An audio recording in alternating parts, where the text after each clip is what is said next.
Kita ke sorotan berikutnya, saudara. Dianggap menghina dan melecehkan Presiden Joko Widodo, budayawan senior Butet Kertarajasa Selasa siang dilaporkan ke Kepolisian Daerah Istimewa Yogyakarta oleh 3 kelompok relawan Jokowi. Proses pelaporan mendapat pendampingan hukum dari tim kampanye daerah Prabowo Gibran. Pada Selasa siang, 3 kelompok relawan pendukung Presiden Joko Widodo mendatangi Mapolda DIY untuk melaporkan Butet. Para pelapor menuding Butet sengaja menghina Presiden Joko Widodo di hadapan masyarakat umum dengan menggunakan kata-kata yang tidak pantas. Sebagai kelompok yang menyatakan dukungannya pada pasangan Capres-Cawapres nomor urut 2, para pelapor mendapat pendampingan hukum dari tim kampanye daerah Prabowo Gibran. Kalau di Bantul namanya geplak. Ini gak nyanyiin, Cek yang nyanyi. Oke. Kalau memang itu terkait dengan Pak Butet, maka dia masuk kriminal umum, yakni pencemaran nama baik dan perbuatan tidak menyenangkan. Lalu ditanyakan kepada teman-teman, kira-kira mau UU ITE tetap lanjut atau bagaimana? Oleh karena Undang-Undang ITE yang dijerat adalah pihak lain yang menyebarkan, maka teman-teman relawan meminta agar supaya kriminal umum yang diajukan, dalam hal ini perbuatan tidak menyenangkan dan pencemaran nama baik. Istana angkat bicara soal pantun dengan kalimat umpatan yang dilontarkan budayawan Butet Kertarajasa. Koordinator Staf Khusus Presiden Ari Dwi Payana bilang Presiden Jokowi bersikap biasa saja karena telah terbiasa menerima ujaran kebencian, hoax hingga fitnah sejak pemilu 2014 lalu.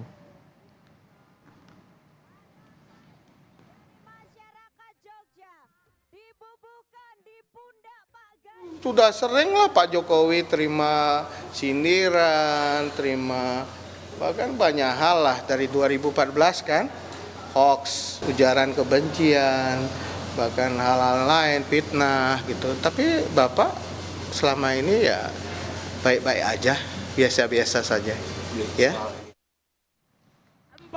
Sekjen PDI Perjuangan Hasto Kristianto menyebut sindiran Butet Kertarajasa pada Jokowi adalah cara budayawan memberi kritik. Hasto bilang kritik Butet itu muncul karena Presiden menunjukkan keberpihakan pada calon tertentu. Tapi gagal terjungkal-jungkal. Rakyat akan ikut membela, menyampaikan solidaritas. Karena ketika seorang budayawan mengkritik, itu sudah dengan rasa. Itu sudah dengan alam pikir dan hati nurani yang jernih. Ini yang sebenarnya terjadi, yang seharusnya tidak perlu. Ketika Pak Jokowi betul-betul menjalankan tugasnya sebagai pemimpin tanpa berpihak pada pasangan calon tertentu. Informasi terkini pelaporan Butet Kertarajasa ke polisi akan disampaikan jurnalis Kompas TV Michael Aryawan. Selamat petang, Michael. Bagaimana laporannya? Apakah sudah diterima oleh polisi? Selamat petang Ibrahim dan saudara. Hingga saat ini, hingga kami melaporkan kepada Anda Ibrahim, proses di Polda Daerah Istimewa Yogyakarta masih terus berlanjut. Terakhir tadi dilakukan konsultasi hukum antara pelapor, kemudian pendamping hukum dan juga dari pihak kepolisian.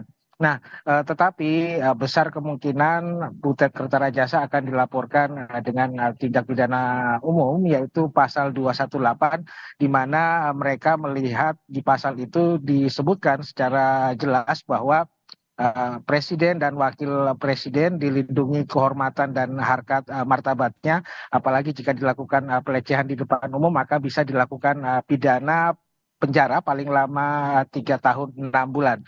Nah, proses ini masih terus berlangsung di Polda Daerah Istimewa Yogyakarta dan sesaat lagi mungkin kita akan ketahui Ibrahim apakah laporannya akan diterima pihak kepolisian ataukah tidak, Ibrahim.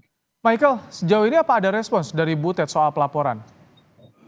Ya, beberapa teman awak media tadi kami mendatangi ke rumah Butet, disebutkan Butet menegaskan bahwa dirinya tidak takut jika dilaporkan oleh pihak manapun dan dia siap bertanggung jawab dengan apa yang diomongkan. Nah, terkait hal itu namun Butet belum bisa banyak berbicara karena memang dia belum mengetahui spesifik apa saja yang dilaporkan oleh pihak relawan Jokowi ini terhadap dirinya, Ibrahim. Jadi sampai saat ini belum ada pernyataan dari polisi soal pelaporan Butet ini, Michael? Ya, betul demikian, Ibrahim. Baik, terima kasih Michael Aryawan. untuk laporan Anda langsung dari Yogyakarta.